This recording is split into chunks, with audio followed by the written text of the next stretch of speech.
Ik had een inspirerende ontmoeting met Esther Jacobs. Ze moest van haar gemeente het huis uit, omdat ze daar minder dan 4 maanden per jaar woonde. En toen dacht ze, nou ja, ondanks dat, ik besluit er gewoon een positieve draai aan te geven en wereldburger te worden.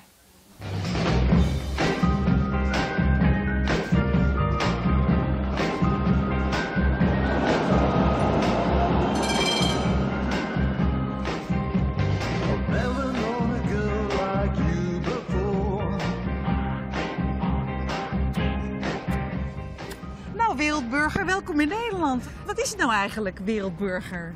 Nou, wereldburger is eigenlijk iemand die zich niet beperkt voelt door zijn eigen landsgrenzen.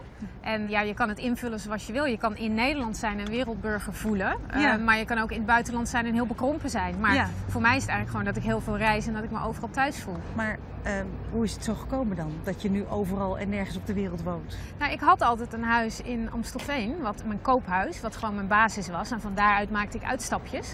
Maar op een gegeven moment heeft de gemeente bedacht, u reist te veel. En je schijnt in Nederland 4 maanden per jaar in je eigen koophuis te moeten slapen om er ingeschreven te mogen staan.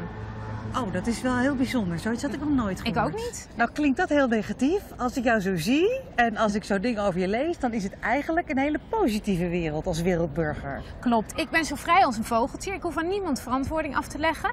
En als ik denk, ik heb zin om naar Bali te gaan, zoals 3 weken geleden, boek ik een ticket, dan zit ik in Bali te werken en te genieten. Wauw, dat klinkt wel echt jaloersmakend. Is er helemaal niks negatiefs dan? Nou, heel eerlijk zijn, af en toe ben je het gewoon zat. Hè? Altijd uit een koffer leven, altijd sjouwen met spullen. En er zijn gewoon dingen waar je in Nederland nooit over nadenkt. Zoals goede elektriciteit, goed internet. En bijvoorbeeld iets heel praktisch als je was doen.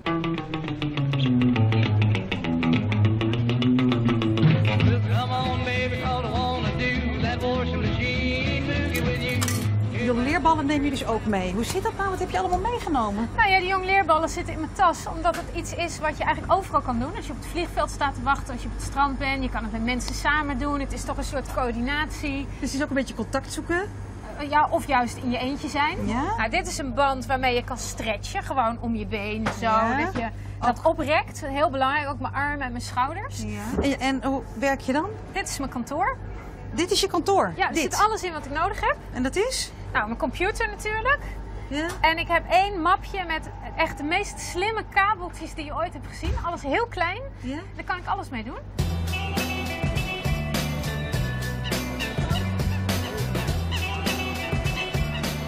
Nou hebben we dus net je hele bagage geregeld. Zoveel was dat niet, minimaal. Maar hoe zit het eigenlijk met jouw geestelijke bagage? Want je geeft ook lezingen om mensen te inspireren.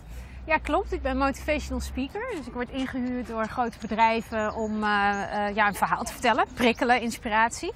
En het grappige is dat juist doordat mijn leven anders is dan van de meeste mensen, heb ik ook altijd een andere invalshoek. Ja. Ik heb mezelf geleerd, en dat probeer ik ook uit te dragen, om altijd iets te zoeken wat je wel kunt beïnvloeden en daarop te focussen. Hey, maar dat wil toch niet zeggen dat jij zegt tegen iedereen, word maar wereldburger?